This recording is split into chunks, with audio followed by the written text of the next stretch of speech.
Harambee! Neno hili si hivyo, mambo ni matatu. Ladies and gentlemen, do you think William Ruto committed a mistake by impeaching Rigathi Gachagua? Or let me frame it this way. If Rigathi Gachagua would not have been impeached, do you think he would be this powerful? I'm asking that question because yesterday, Rigathi Gachagua announced to the country that he was going to suspend all his political activities after the court ruled on his impeachment. And is going to postpone them for one reason, to ensure that they arrive at one person who will be then able to send William Ruto home in 2027. I have left the issues of court now to my lawyers. I have no other responsibility from today. It is to make sure that we have one single presidential candidate against President William Ruto. Once that is achieved, I will then get back to the ground and start political mobilization. But in the meantime, after this weekend when I go to Western, you will not see me again in political mobilization. We are moving now into the phase of strategy to identify one single presidential candidate, and then after that is done, we start the work of political mobilization. Asanteni sana. So was it a mistake to impeach Rigathi Gachagua? As you think about that, I want to focus on why Rigathi Gachagua has decided to postpone or cancel his political activities, and why William Ruto and his allies should actually be worried. Before we do that, in case you're watching this channel for the first time, please take a second or two, click that subscribe button so that next time we produce a video like this, YouTube will automatically notify you. Ladies and gentlemen, Rigathi Gachagua is going to postpone for 45 days his political activities. And I've been thinking, why would Rigathi Gachagua postpone his political activities? Because he's not going to really postpone them. What he's saying, he's not going to leave Wamunyoro. He's going to stay there. And by the way, I want to offer my advice to Stephen Kalonzo Musyoka. He's the biggest beneficiary of whatever is happening to Rigathi Gachagua. Before Rigathi Gachagua opens the gates for others to visit him, take a huge delegation of Kamba leaders, particularly elders, to Wamunyoro to console him. That's how you win the hearts of the people. But why do you think this move is worrying William Ruto? The postponement. Number one, William Ruto and his allies are really worried about what Rigathi Gachagua is planning. He hinted that, I'm going to take a break, and the break is about the elephant in the room for the opposition. And we all know that the elephant in the room for the opposition is the candidate. So far, I can narrow the pick to two people, either Sifuna or Kalonzo Musyoka. Sifuna has made a name for himself. Currently, is the darling of most Kenyans. In fact, if you were to ask the opposition, most of them would agree that the ideal candidate should actually be Edwin Sifuna. But there's also Kalonzo Musyoka. And the fact that now Rigathi might be out of the equation, Kalonzo fits there because Kalonzo is most senior politically. He's contested for the presidency before. He's been Raila Odinga's running mate on 2 occasions. In the last election, he played a major role for Raila Odinga. He has a proven track record with the campus. His voting bloc is always intact. In fact, Kalonzo Musyoka does not even need introduction. What he needs is one, the money which he lacks. And of course, if Rigathi can chip in with the money or maybe chip in with the support, he will be fine. But the fact that Rigathi is saying that he's planning for 45 days to just sit, to come up with a strategy of bringing that candidate, that is something we should worry Ruto. Because the truth is, and William Ruto knows this, and everybody in the Republic of Kenya knows this, as long as the opposition will not produce a single candidate, Ruto will watch them. And there was the hope that Rigathi was going to be cleared by the courts. Of course, it still has a window of appeal. You never know what the deep state is planning. Maybe they want to create a bit of confusion towards the tail end there. Then the court will make another ruling. that, Rigathi was not really impeached according to the law, and therefore that impeachment does not stand, and therefore Rigathi can stand towards the end. I don't want to rule out that possibility. But what is worrying Ruto is the fact that he is now planning. Number two, there is the Mount Kenya politics. Which way for Mount Kenya politics now that Rigathi Gachagua is out of the equation? I'm sure that is exactly what Rigathi Gachagua is trying to figure out at Wamunyoro. And is Mount Kenya a factor for William Ruto to be worried?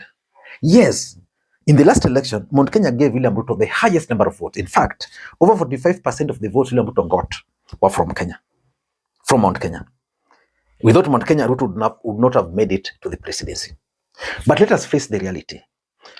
Mount Kenya, without Rigathi on the ballot, they are likely to be disintegrated. Because look at it from this perspective. There is Uhuru Kenyatta who is pushing for Fred Matiang'i.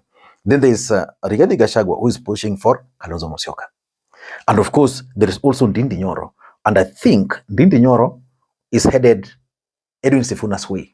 So we are likely to have three camps. If, for example, Ndindi were to join Sifuna, you can't rule out that ticket in the mountain. So if Rigathi can be able to bring Uhuru Kenyatta together, bring Ndindi Nyoro together, sit with them down and tell them, for me, I'm not out of this thing. How can we ensure, because the enemy of your enemy becomes the enemy, your friend, how can we ensure that Ruto is not re-elected? That is something I know for sure he might be thinking on how to do. Yeah. So if Rigathi can bring the entire Mount Kenya together, Uhuru, Ndindi, and the rest, that's going to be a headache for the president. The president do not want that to happen. Number three, why would Rigathi announce that he's taking a break?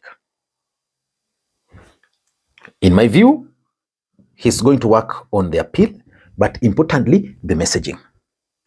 There's one act which Rigathi Gachagua has perfected. And this is exactly what has sustained him up to this point. Rigathi has always maintained visibility. How? Through radio stations. And this messaging has always been on point. So the thing is, Rigathi could be sitting in Wamunyoro and is simply crafting messages on how to deal with Ruto. If you are to ask me, that is the lethal weapon Rigathi Gachagua is holding on his hands. Messaging. Because currently, apart from Rigathi, who else is communicating? Of course, Jimmy Wanjigi is communicating. Jimmy Wanjigi is communicating. You know what he's talking about, the audience debt. Linda Wananchi, of course, initially they were both ODM faction, yeah? But now they've grown beyond the ODM faction. But what is their messaging? You can't tell me what they are saying. Kalonzo has always been like that. The other day he was on TV and was asked what he can do for Kenya if he's given a chance. He failed. The other day he also organized an event, and again, if you followed that event, you couldn't get what Kalonzo was saying. The only person you can get what he's saying is Rigathi. His communication.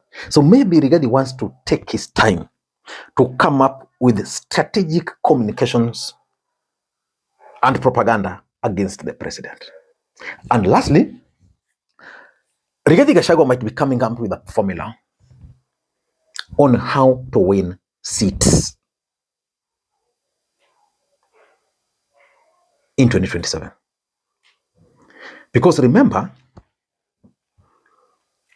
for Rigathi Gachagua to survive politically, he must have a party. Of course, he has that party already. For Rigathi Gachagua to survive, that party must win seats, especially MPs who are loyal to him, who cannot be bought.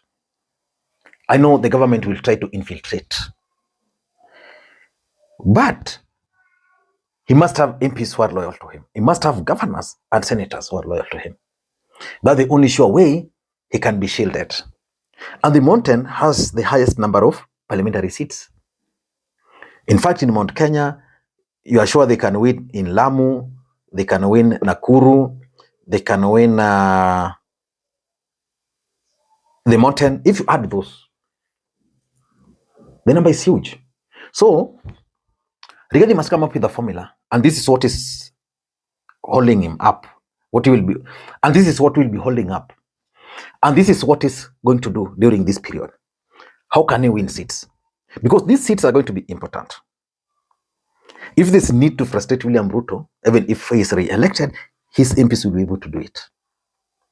If there will be need to amend the constitution, let's say they support Sifuna or Kalonzo and those guys end up winning, how sure are you that if Kalonzo wins, he will sing the songs of Rigathi?